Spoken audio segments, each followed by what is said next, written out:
बाद में काफ़ी दिनों से आप देख रहे हैं कि एक बाढ़ जैसा माहौल है गाँव में।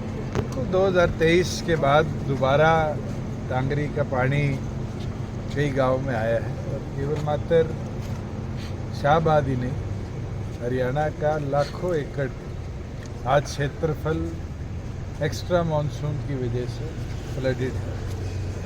सरकार की ओर से जो पंपिंग की व्यवस्था समय पर करी जानी चाहिए थी, वो पंपिंग की व्यवस्था भी नहीं की। जहां पंप्स लगे हुए हैं उनकी मेंटेनेंस भी टाइमली नहीं हुई, जिसकी वजह से आज 50% 60% कैपेसिटी पर पंप्स चल रहे हैं। मुख्यमंत्री को इमीडिएटली इन चीज़ों को मॉनिटर भी करना चाहिए। एडिशनल कहीं दूसरे प्रदेशों से पानी निकासी के लिए इक्विपमेंट मंगाना है तो उसको भी मंगाना चाहिए। और साथ ही साथ जो लाखों एकड़ जलमग्न हुआ है, जहां किसान की फसल पूरी तौर पर बर्बाद हो चुकी है, उन किसानों को भी तुरंत मुआवजा रिलीज़ कर देना चाहिए। आज मैं एक स्टेटमेंट देख रहा था कि क्षतिपूर्ति पोर्टल 15 तारीख तक खोला गया।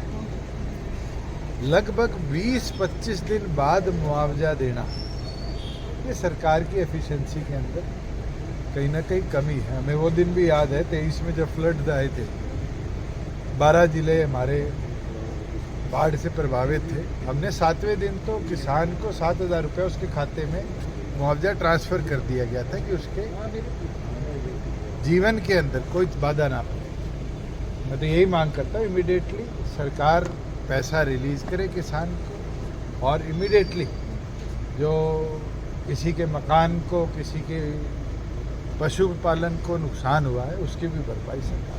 अगर दादूपुर नलवी नहर को बंद कर दिया, अगर दादूपुर नलवी नहर यहाँ होती तो एक किसानों की बिल्कुल होती। और अब तो सुप्रीम कोर्ट का फैसला आ चुका है कि इस तरीके से लैंड को रिलीज़ नहीं किया जा सकता, तो इमीडिएटली उसकी खुदाई भी सरकार करे कि एक ऑल्टरनेटिव सोर्स पानी की निकासी का दादूपुर नलवी बने।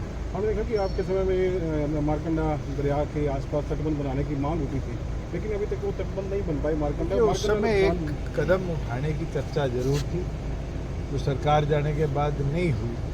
वो ये थी कि माइनिंग डिपार्टमेंट और इरिगेशन डिपार्टमेंट मिलकर जितने हमारे रेनी रिवर्स हैं, इनको खुदाई करके इन पे बांध बढ़ाए। अगर टाइमली इन लोगों ने ध्यान दिया होता ये माइनिंग करके, और इस पूरे हमारी माइनिंग की मिट्टी निकाल कर बांध पे लगाई होती, तो शायद आज तट बांध इस तरह ना टूटे। हम देखो पंजाब में बहुत ज़्यादा त्रासदी मचाई है बाढ़ ने, तो क्या जज्बा जिस तरीके से पूरे नॉर्थ इंडिया में एक्स्ट्रा मानसून आप कह लो इसको, जो आया है, ये साफ परमात्मा का एक कहर है। और पंजाब के लोगों के साथ हरियाणा का एक एक नागरिक जुड़ा हुआ है।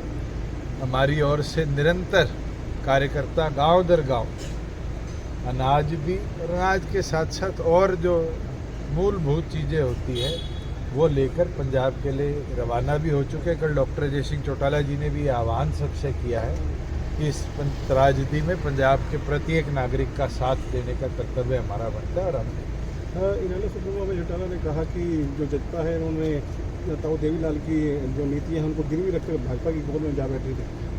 उनसे पूछो उनने किसकी गोद में अपने संगठन को गिरवी रखा, जब एलनाबाद में और रानिया में और डवाड़ी में उनका बीजेपी ने समर्थन किया। मैंने तो मिलकर चुनाव लड़ा, खिलाफ लड़ा और दमदार तरीके से लड़ा। एक चीज़ और बता दूँ, आज हरियाणा प्रदेश में आप लोग भी दो ही तरह की न्यूज़ चलाते हैं। एक तो अभय चौटाला जेजेपी के विरुद्ध बोलते हैं, वो दिखाते हैं, और दूसरा किरण चौधरी हुड्डा के खिलाफ बोलती है, वो दिखाते हैं। तीसरा शायद सर ऐसा कोई और राजनीति से जुड़े सवाल पूछेंगे, 2 जमा 2 4 होते हैं, थोड़ी पूछेंगे सर, जो राजनीति के सवाल है वही पूछेंगे।